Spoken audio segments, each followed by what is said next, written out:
Hello everyone, a very very good evening to all of you जी। नमस्कार आप सभी लोगों को, स्वागत है आप लोगों का आज के सेशन में। स्वागत है जी आप सभी लोगों का बीएसपी फार्मेसी में, और स्वागत है जी आप सभी लोगों का आज की इस लाइव क्लास में। प्यारे बच्चों, किसके बारे में बात करेंगे?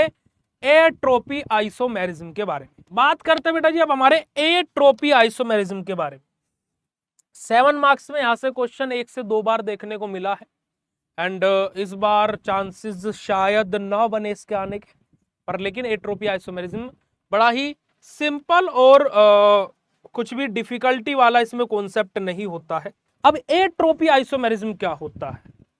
अगर जो मैं एट्रोपी आइसोमेरिज्म का आपको बोलूं कि ज्योमेट्रिकल आइसोमेरिज्म का भाई होता है, तो आपको ये बात मानने पड़ जाएगी, पर आप बोलोगे भैया क्यों बोला आपने ऐसा। अभी मैंने आपको क्या बताया था कि ज्योमेट्रिकल आइसोमेरिज्म क्या होता है प्यारे बच्चों?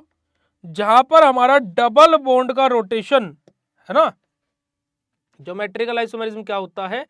जहां पर हमारा डबल बॉन्ड का रोटेशन रेस्ट्रिक्ट यानी कि रोका जा रहा हो, है ना। हमारे जो कार्बन कार्बन है उनके बीच में डबल बॉन्ड प्रेजेंट है, और यहां पर इस कंडीशन में जो रोटेशन है उसको रोका जा रहा हो, उसको रेस्ट्रिक्ट किया जा रहा हो, उसको रोका जा रहा हो, ये हमारा क्या होता है?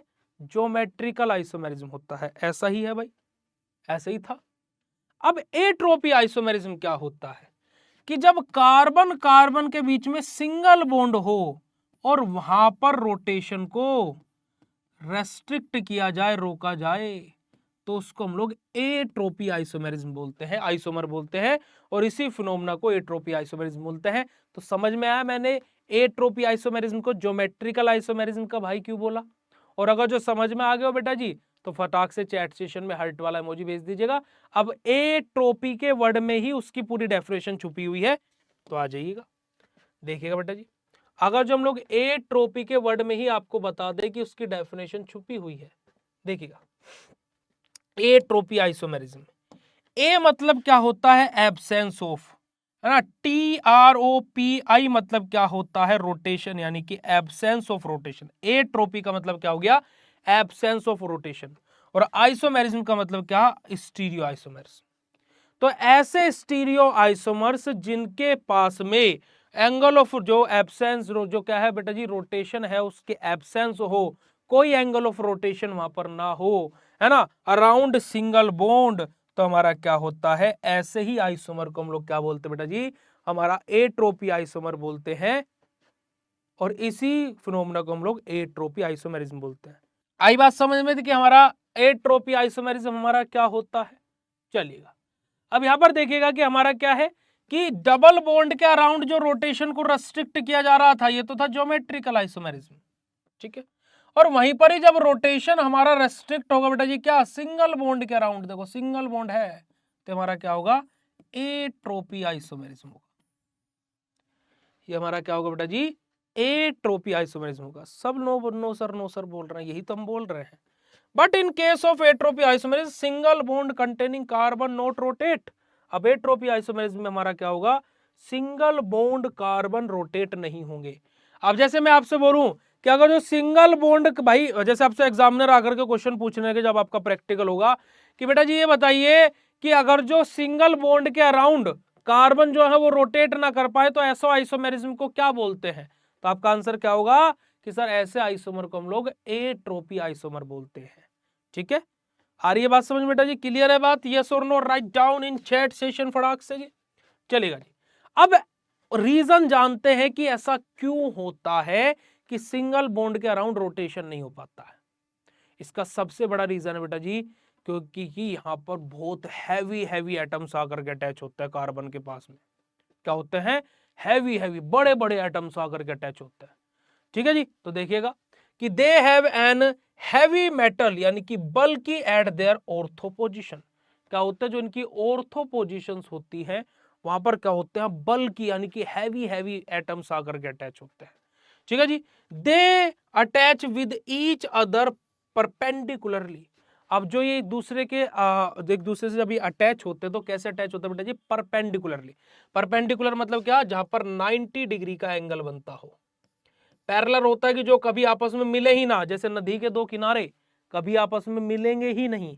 ठीक है, और बेटा जी तुम अगर जो ऐसी सी प्रकार के मेहनत करोगे ना तो तुम वो किनारे बन जाओगे कि जो तुम अपने आशिक से मिल लेगा, वरना जीवन भर वो उधर किनारे पर रहेगी और तुम इधर किनारे पर रहोगे, और बीच में समाज रूपी जो धाराएं है ना वो बहती रहेगी तुम्हारे बीच में, और तुम दोनों कभी एक ना हो पाओगे। ठीक है, तो अगर जो अपनी मोहब्बत को बनाना चाहते अपना तो रुपया कमाओ बेटा जी। ठीक है जी, चलिएगा आगे बात करते हैं। When they rotate here we see steric hindrance. सबसे बड़ा रीजन ये है क्योंकि बल्कि एटम्स आकर के अटैच हो गए, एक दूसरे के परपेंडिकुलर भी अटैच हो गए, दूसरी चीज।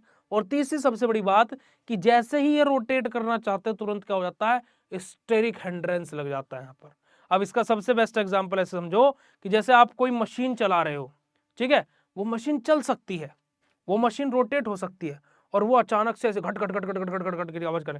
जैसे आपने कभी वॉशिंग मशीन में देखा होगा, जब मम्मी घर पर कभी वॉशिंग मशीन में कपड़े सुखाती है तो जिधर सुखाने वाली साइड, अब आपके घर पे ऑटोमेटिक होगी तो भाई आप अमीर लोग हो, हमारे घर में तो ऐसी है कि एक तरफ कपड़े धुलते हैं, दूसरी तरफ फिर उसने निकाल करके सुखाने वाली साइड में डालना पड़ता है। ठीक है जी, हमारे घर पर सेमी ऑटोमेटिक है, फुल्ली ऑटोमेटिक नहीं है। तो क्या होता है जी कि वो क्या है कि जब उन कपड़ों को निकाल करके इधर दूसरी सुखाने वाली साइड मम्मी डालती है, तो कोई कपड़ा अगर जो इधर उधर अपनी डायरेक्शन या फिर किसी कारणवश ज्यादा कम या ज्यादा कपड़े हो जाते हैं, तो जैसे उसको घुमाते हैं ना उसे घट घट घट घट घट घट की आवाज करने लगता है, तुरंत मम्मी उसे मशीन को बंद करके फिर उसको अरेंज करने लगती है। तो ऐसे यहाँ पर होता है कि जैसे ये घूमने की कोशिश करते, देखो ज्योमेट्रिकल आइसोमेरिज्म में भी डबल बॉन्ड के अराउंड घूमने की कोशिश कर रहे थे, पर हमने एक डंडा अड़ा दिया था, हमने एक ऐसा कंपाउंड अड़ा दिया था जो रोटेशन होने से रोक रहा था।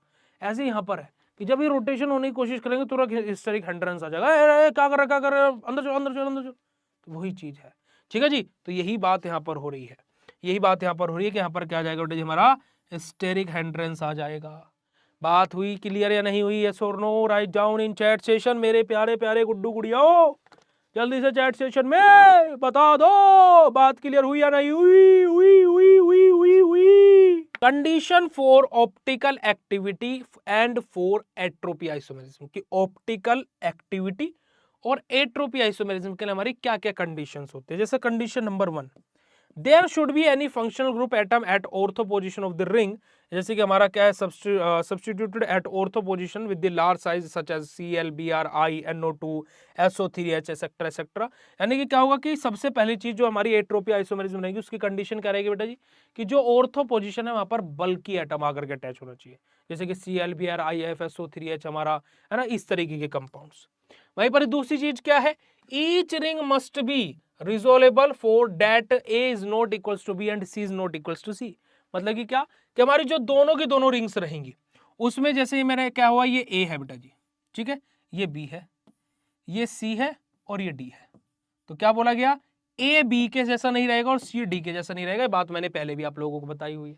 ठीक है जी, यहाँ पर अगर जो आप लोग देखोगे ये ए है मान लीजिए, ये बी है, ये सी है मान लीजिए और ये डी है, तो क्या है, ए बी के जैसा नहीं है, सी डी के जैसा नहीं है, ऐसा नहीं हो सकता है। हाँ ऐसा हो सकता है कि ए सी के बराबर हो जाए, बी डी के बराबर हो जाए, या फिर ए डी के बराबर हो जाए और बी सी के बराबर हो जाए, ऐसा हो सकता है, ऐसा हो सकता है। ठीक है, ठीक है जी।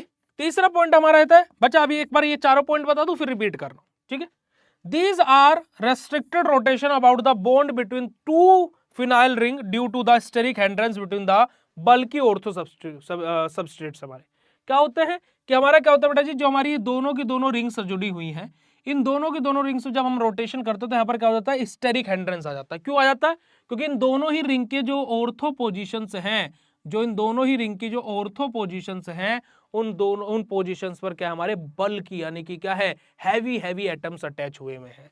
ठीक है जी, these phenyl ring lies in different planes which are perpendicular, the molecule become chiral and exhibits enantiomers. हमारा अब क्या होता है बेटा बेसिकली, अब यहाँ पर क्या होता है कि ये दोनों की दोनों जो रिंग्स है ये एक दूसरे के परपेंडिकुलरली अटैच होती है।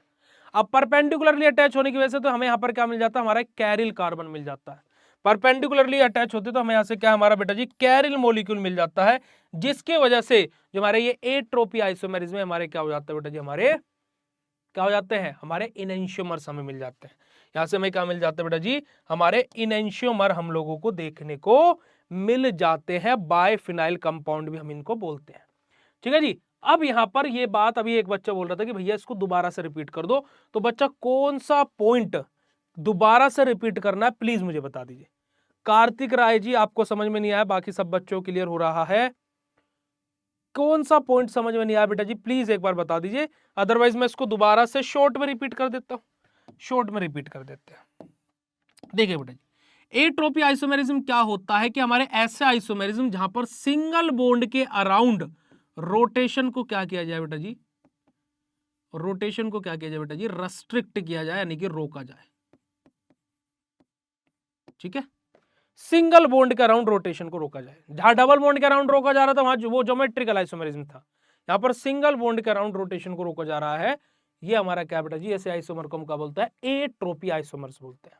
ठीक है, अब सिंगल बॉन्ड के अराउंड रोटेशन रेस्ट्रिक्ट हो कैसे रहा है, सिंगल बॉन्ड के अराउंड रोटेशन रुक कैसे रहा है, इसका सबसे बड़ा रीजन है कि जो हमारे यहां पर हम जो फिनाइल ग्रुप हमारे लेते हैं उसकी जो ऑर्थो पोजीशन है, ऑर्थो पोजीशन है, वहां पर हमारे क्या अटैच होते हैं बेटा जी, हमारे बल्की ग्रुप अटैच होते हैं। बल्कि यानी कि क्या, हैवी हैवी ग्रुप्स क्या अटैच होते हैं बेटा जी, हैवी हैवी ग्रुप्स अटैच होते हैं। और दूसरा सबसे बड़ा रीजन इसके लिए हमारा क्या बेटा जी, यहां पर हमारा अप्लाई हो जाता है स्टेरिक हैंड्रेंस। क्या अप्लाई हो जाता है बेटा जी, स्टेरिक हैंड्रेंस। आई बात समझ में? ठीक है, आई बात समझ बेटा जी, हमारा यहाँ पर क्या अप्लाई हो जाता है, स्टेरिक हैंड्रेंस अप्लाई हो जाता है। चलिएगा अब आगे बात करते हैं। हम लोगों ने क्या देखा कि ये तो हमें समझ में आ गया कि सिंगल बॉन्ड के अराउंड रोटेशन रेस्ट्रिक्ट होता है। अब यहाँ पर हम लोगों ने बात करी हमारा कि जो एट्रोपी आइसोमेरिज्म होते हैं बेटा जी, इसमें हम लोगों ने आपको पॉइंट नंबर 1 पर आपको क्या बताया कि बेसिकली क्या है कि जो हमारे जो ग्रुप्स यहाँ पर प्रेजेंट रहेंगे, ठीक है, तो हमारे क्या रहेंगे, जो ए वाला ग्रुप है वो बी के बराबर नहीं होगा और जो सी वाला ग्रुप है वो डी के बराबर नहीं होगा, जबकि हमारा ए सी के बराबर हो सकता है, बी डी के बराबर हो सकता है और बी सी के बराबर हो सकता है और डी ए के बराबर हो सकता है। ये दोनों ही कंडीशंस पॉसिबल हैं, बट ए बी के बराबर और सी डी के बराबर नहीं हो सकता है।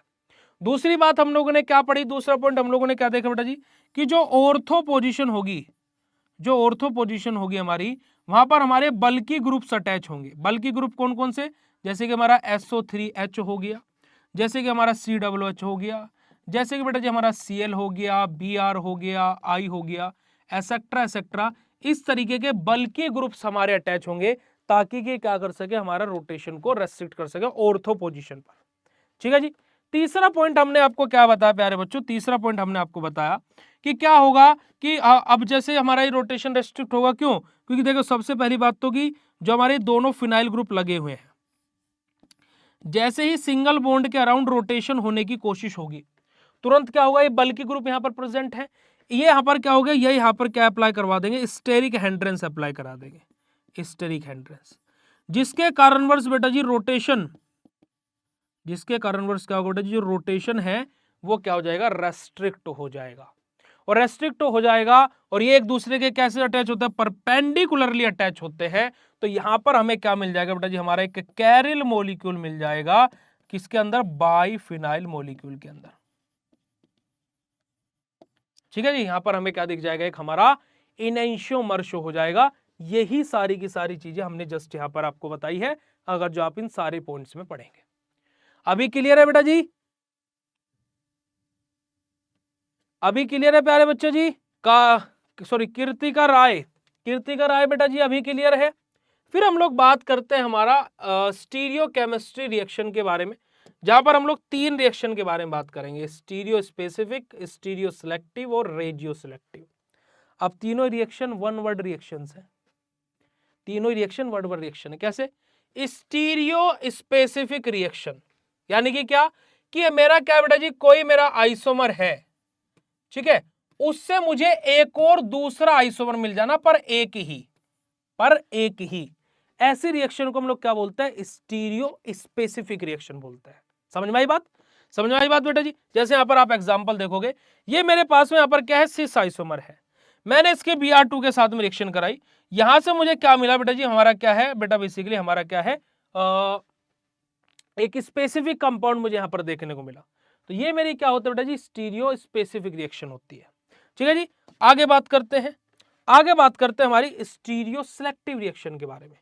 किसके बारे में, स्टीरियो सिलेक्टिव रिएक्शन के बारे में। स्टीरियो सिलेक्टिव मतलब क्या, कि यहाँ पर मुझे 2 आइसोमर देखने को मिलेंगे। जैसे आप लोगों ने सेकंड सेमेस्टर में याद है आप लोगों ने पढ़ा था क्या, E1 and E2 reaction, E1 and E2 reaction, है ना। वहां पर आप लोगों ने देखा होगा कि जब हम लोग मार्कोनिकोव, एंटी मार्कोनिकोव, सिटजिप प्रोडक्ट अपना बनाते हैं, सिटजिप और होफमैन, याद है सिटजिप प्रोडक्ट हमारा और होफमैन प्रोडक्ट। सिटजिप हमारा बनता था 80%, होफमैन बनता था 20%। याद है आप लोगों को ये सब चीजें, याद है नहीं है? तो स्टीरियो सिलेक्टिव में हमारा क्या होगा, 2 कंपाउंड मुझे मिलेंगे। एक मेरा होगा जो 80% मेजर क्वालिटी में होगा, जो कि क्या होगा, मेजर होगा, और एक होगा माइनर, है ना। यानी कि मैं इन दोनों में से कोई भी एक को सिलेक्ट कर सकता हूं। मेरे पास में 2 ऑप्शंस हैं, अब मेरे पास में 2 ऑप्शंस हैं।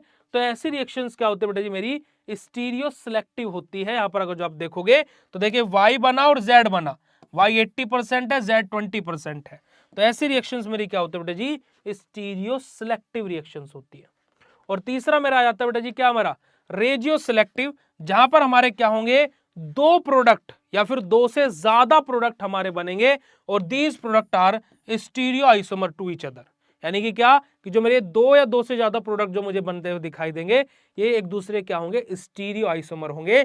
यही मेरी तीनों की तीनों रिएक्शन होती है। स्टीरियो स्पेसिफिक, जहां पर मेरा कोई भी क्या है बेटा जी, मेरा एक स्पेसिफिक मुझे कंपाउंड देखने को मिला, जैसे कि एंटी एडिशन ऑफ एल्कीन हमारा, ठीक है जी। वहीं पर हमारा स्टीरियो सिलेक्टिव, जहां पर मुझे मेजर और माइनर प्रोडक्ट देखने को मिलेंगे, और रेजियो सिलेक्टिव, जहां पर मेरे 2 या 2 से ज्यादा मुझे प्रोडक्ट देखने को मिलेंगे, और वे एक दूसरे के क्या होंगे बेटा जी, स्टीरियो आइसोमर होंगे, ठीक है जी। और यही आप लोगों का क्या है, कंप्लीट सेकंड यूनिट है, जिसका हमने आपका आज दी एंड कर दिया। पूरा का पूरा सेकंड यूनिट बेटा जी आप लोगों का इसी के साथ में समाप्त, खत्म हो जाता है। और अगर जो आप लोगों को मेहनत ना दिखाई देती हो, तो आप देख सकते हो कि हमारी इस टाइम पर घड़ी जो है वो पूरी भीग चुकी है, ठीक है जी। तो वही बोलते हैं ना, आप लोग तो पंखे में बैठ करके इस टाइम पर मजे से क्लास ले रहे होंगे। मेहनत क्या होती है वो उसको बोलते हैं, पसीना जो निकल रहा है ना, मेहनत है। ये जो पसीना निकल रहा है ना, ये मेहनत है, ठीक है जी। तो भाई प्लीज मेहनत पर ध्यान दीजिए, वो सबसे ज्यादा जरूरी है। बाकी और कुछ चीज काम आए या ना आए, मेहनत सबसे ज्यादा काम आती है, ठीक है मेरे बच्चों। तो ये आप लोगों की second unit in one shot हम लोगों ने खत्म कर लिया। अब आपकी कल हम लोग थर्ड यूनिट वन शॉट में आपकी खत्म कराएंगे। तो आप लोग कल, आपसे मुलाकात होगी। और आज का ये लेक्चर कैसा लगा, फटाक से चैट सेशन में कंफर्म कर दीजिएगा, विद योर हार्ट वाला मुझे जल्दी से बेटा जी, क्योंकि देखिए एग्जाम ने घंटी बजा दी है ना, एग्जाम ने घंटी बजा दी है भाई।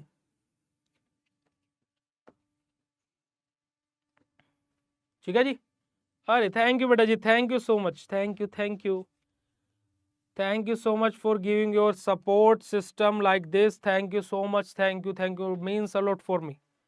बहुत ज्यादा मायने रखते बेटा जी आप लोगों के कमेंट, सच्ची में। थैंक यू बेटा जी, थैंक यू, थैंक यू। सो प्यारे बच्चों, देखिए हम लोग तो पूरा पसीना बहा करके आपको पढ़ा रहे हैं, पूरे के पूरे अच्छी तरीके से मेहनत करा रहे हैं। अब रिजल्ट लाना आप लोगों के हाथ में, तो प्लीज मेहनत पर फोकस कीजिए। और उसी के साथ साथ अगर जो, जैसे अभी आप लोगों के एग्जाम आने वाले हैं, तो उसको लेकर के आपके लिए बीएसवी फार्मेसी ऐप पर क्रैश कोर्स भी लॉन्च हो चुके हैं, तो आप उनको भी ज्वाइन कर सकते हो बेटा जी। और क्रैश कोर्स में आपको वन शॉट लेक्चर्स एंड आपके important question, model paper, previous question paper, सब कुछ मिलने वाला है। और साथ ही साथ आप लोग मास्टर क्रैश कोर्स में भी ज्वाइन कर सकते हैं। जल्दी से जाइए प्ले स्टोर से बीएसवी फार्मेसी ऐप डाउनलोड कीजिए, कोर्सेज में एनरोल कीजिए। और कोई भी दिक्कत, कोई भी समस्या, कोई भी परेशानी होती है, तो इन दिए गए हेल्पलाइन नंबर पर कॉन्टैक्ट कर सकते हैं। बट फटाफट जाकर के ऐप डाउनलोड कर लो, कोर्स में ज्वाइन कर लो, क्योंकि कोर्स में ज्वाइन करने से आपको खुद पता लग जाएगा कि कितना बेनिफिट होता है और कितनी सारी चीजों में मदद मिलती है। चलेगा, थैंक यू सो मच, शुक्रिया, नमस्कार, जय हिंद।